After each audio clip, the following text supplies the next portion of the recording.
लगती है और हवा लगती है ठंडी ठंडी। और कौन से फ्रूट खाते हैं हम गर्मियों में? आम।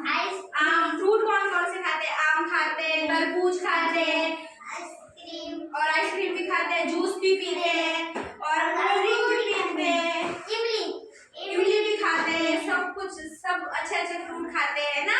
Yes ma'am. गर्मी के बारे में समझ में आ गया? Yes ma'am. अब उसके बाद में आती है बारिश। कौन सा मौसम आता है? बारिश। बारिश में क्या होता है? इंद्रधनुष। बहुत सारे कलर्स होते हैं। कितने कलर्स होते हैं इंद्रधनुष? 7। ये देखो, ये रहा इंद्रधनुष। कहाँ है? और इंद्रधनुष कितना सुंदर होता है। Yes ma'am. और बारिश में हमें जब बाहर नहीं भीगना होता है तो हम क्या लेके जाते हैं? अम्ब्रेला। और जब हमें भीगना होता है तो हम अम्ब्रेला लेके नहीं जाते हैं, है ना? Yes ma'am. और बारिश में हम भीगते भी है। भीगते हो ना हम लोग?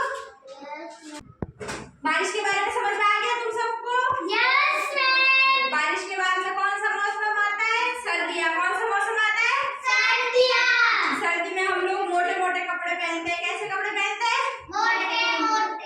सर्दी में हम जैकेट पहनते हैं, स्वेटर पहनते हैं, मफलर पहनते हैं, टोपी भी पहनते हैं, सब पहनते हैं ना।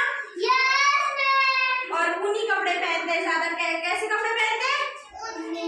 सर्दी में हम कपड़े पहनते हैं। क्यों पहनते हैं? क्योंकि हमें ठंड लगती है और उससे हम बीमार हो जाते हैं, इसलिए हमें ऊनी कपड़े पहनने चाहिए, पूरा ढका हुआ रहना चाहिए और बाहर ही कम निकलना चाहिए क्योंकि बाहर ठंडी हवा चलती है। कैसी हवाएं चलती है? ठंडी। हाँ। और हम सर्दियों में कौन कौन से फ्रूट खाते हैं?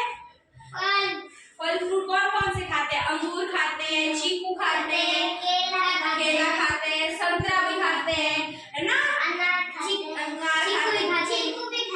और हमें ज्यादातर धूप में बैठा रहना। समझ में आ गया तुम सबको? Yes ma'am. सर्दियों के बाद में आती है पतझड़। कौन सा मौसम आता है? पतझड़। जिसमें क्या होता है? सारे पेड़ पौधों के पत्ते पीले हो जाते हैं और उसके बाद पेड़ पौधों के सारे पत्ते पीले हो जाते हैं और झड़ने लग जाते हैं, ठीक है ना? और हम भी ज्यादातर बीमार पड़ने लग जाते हैं, इसलिए हमारे शरीर में भी बदलाव आना स्टार्ट हो जाता है और सारे पत्ते जब झड़ जाते हैं तो नए पत्ते आते हैं। कैसे पत्ते आते हैं?